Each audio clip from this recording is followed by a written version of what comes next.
Okay, we are currently doing lesson 5.3, example 3.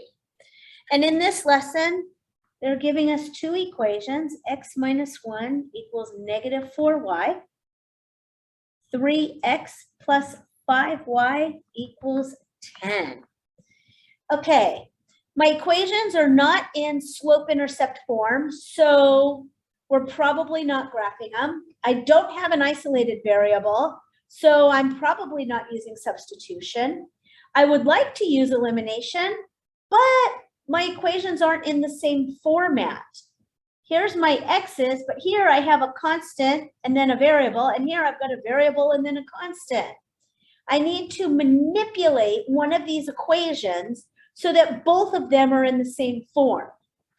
So what I'm going to do, I'm going to manipulate, I'm going to work with this equation. I want to rearrange it. I want it to be in standard form, like this one. X plus y equals my constant. So I need to get this guy over here. So to do that, I'm going to use inverse operations, plus 1. What I do to one side, I must do to the other. So these guys cancel. X equals negative 4y plus 1. Now I need to get this guy over here. So I'm going to do the same thing. I'm going to use inverse operations. Plus 4y, what I do to one side, I must do to the other.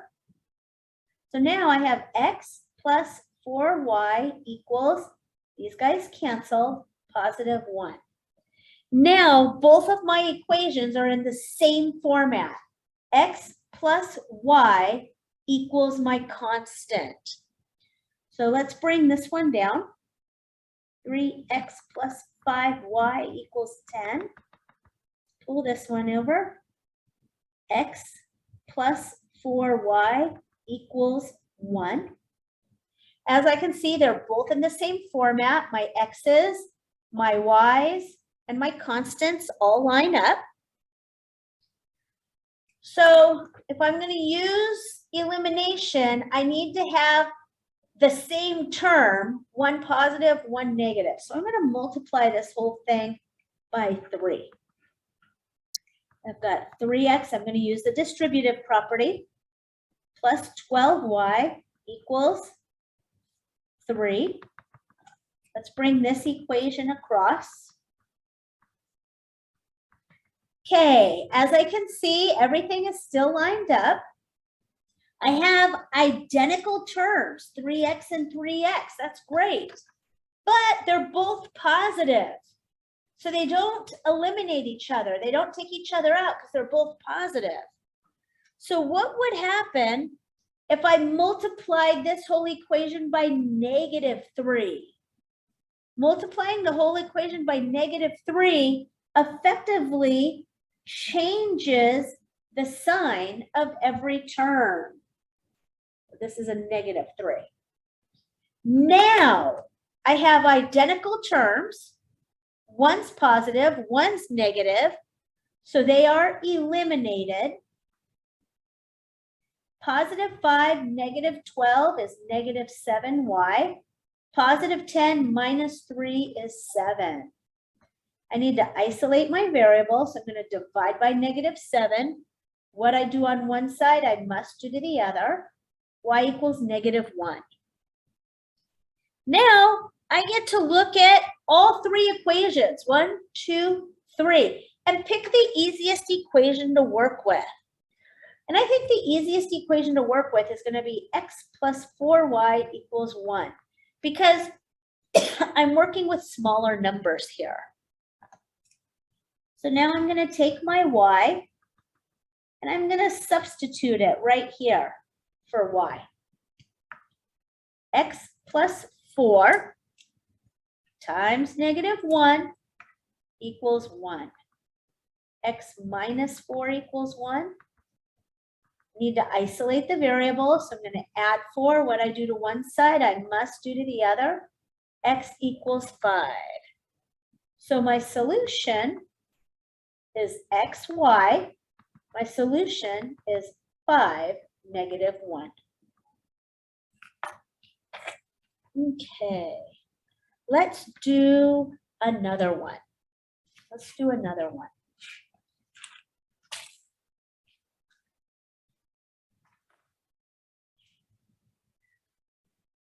Okay, the book has given me 5x equals 4y plus 8.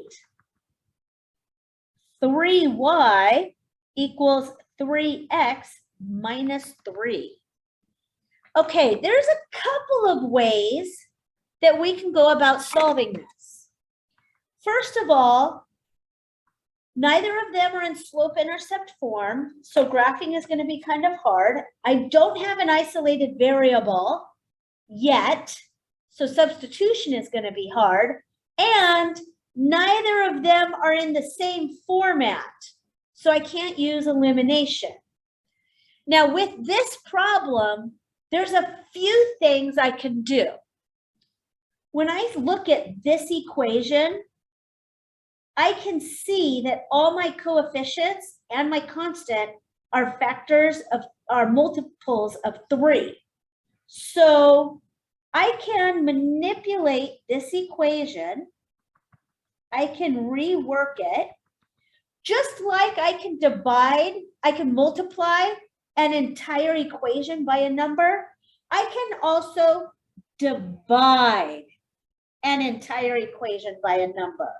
So I'm going to divide this whole equation by 3.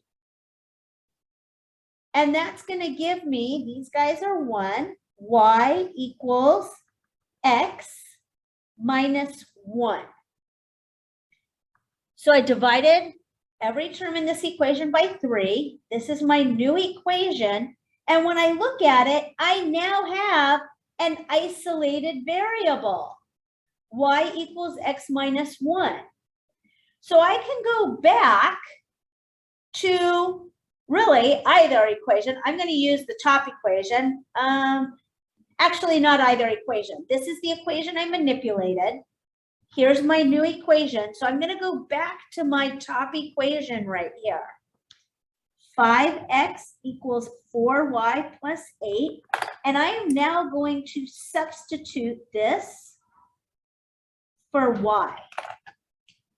So 5x equals 4 times x minus 1 plus 8. Okay, 5x equals 4x minus 4 plus 8. I use the distributive property there, 4x minus 4 plus 8. Now I'm going to combine like terms. 5x equals 4x. Negative 4 plus 8 is positive 4. I still need to work on combining like terms, so I need to get this guy over here. I'm going to subtract 4x. What I do to one side, I must do to the other. So I now have 1x, which is the same thing as x. These guys canceled, equals 4. So 1x, which is the same thing as x, equals 4. Now, I can go back to either one of my equations. It doesn't matter which one, whichever one looks the easiest. I can even use this equation if I like. I can use this, this, or this to figure out y. And I do think I'm going to use this one. Y equals x minus 1. So now we're going to substitute this x into here. So I've got y equals 4 minus 1. Y equals 3. So my solution is xy is 4, 3. Now, I told you there were a couple of ways to solve this, to handle this. So here we took this entire equation, divided every term by 3, and we then had an isolated variable that we substituted back into our original equation, found x, and then we substituted this x. and I chose to substitute it into this equation, really, I could have chosen either one of these, any one of these, and I would have gotten the same answer. But there is still another way that we can solve this. I've got 5x equals 4y plus 8. 3y equals 3x minus 3.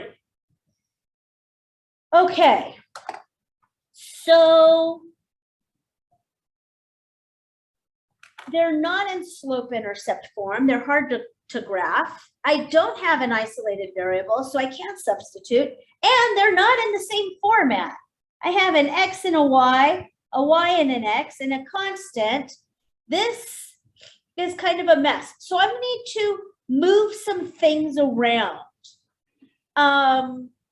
So which equation do I want to manipulate? You know what? How about if we manipulate this equation? It doesn't matter which one. 5x equals 4y plus 8.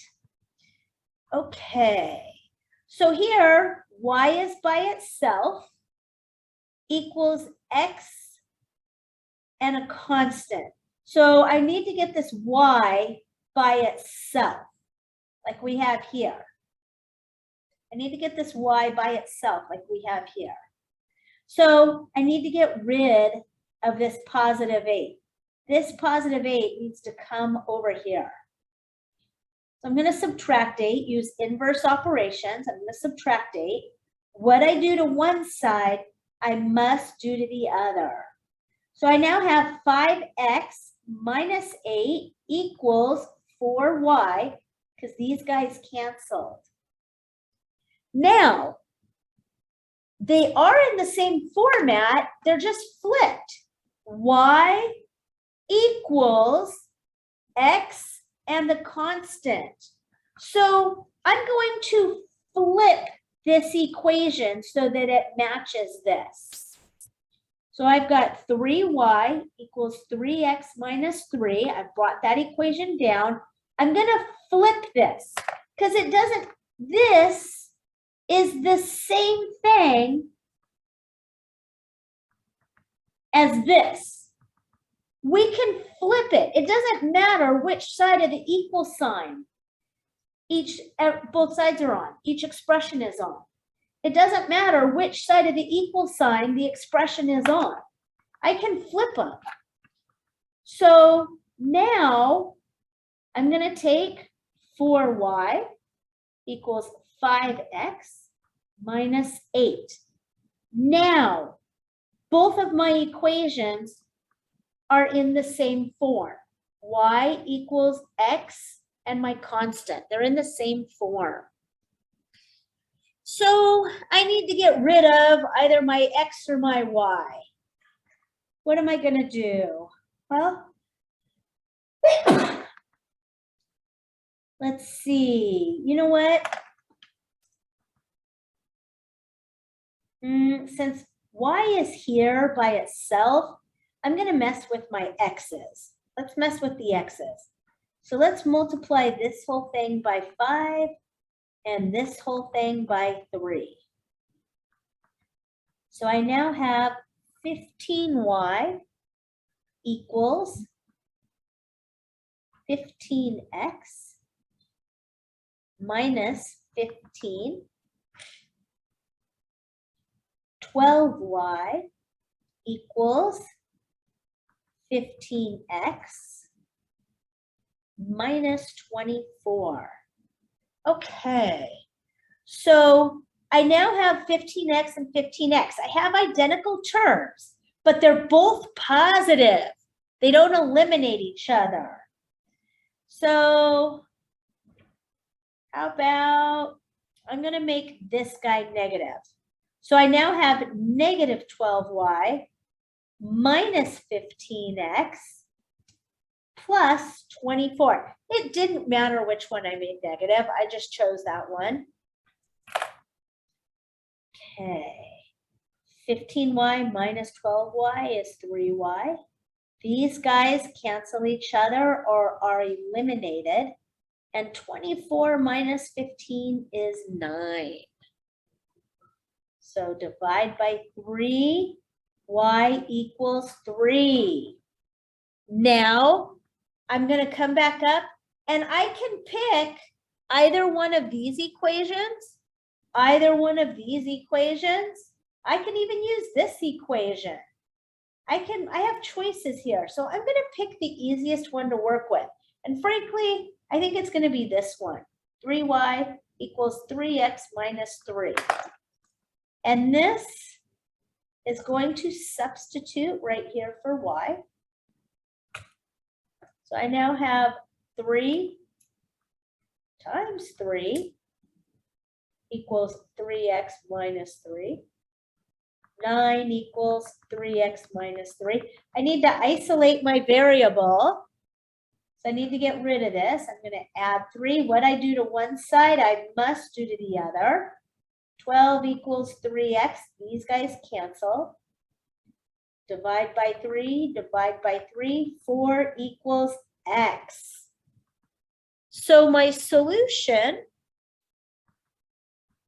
the solution is xy. My x is 4, my y is 3. So if you take a look, that's exactly what we did up here. So up here, we took the entire equation, divided each term by 3. We had an isolated variable, so we substituted, and then we substituted. Here, this is the same system of equations. So, but neither of them, they're not in the same format. So we kind of reworked this one so that it would be in the same format. So we used inverse operations to move the terms around. So I now had 5x minus 8 equals 4y, which is the same format as this. We just needed to flip it. 4y equals 5x minus 8. So they were in the same format. Then I could multiply. And I needed to use a negative so that I had an identical term, one positive, one negative. I found y and I had to substitute. And I got the same solution, 4, 3. So I guess it just depends how you see it or how your brain works. If you want to use elimination, go for it. If you could see that it would be easier to reduce the equation, to divide it by 3 and then use substitution, you could do that too. So when you're using elimination, you need to make sure that both equations are in the same format. Or you can manipulate an equation so that you have an isolated variable. It's up to you.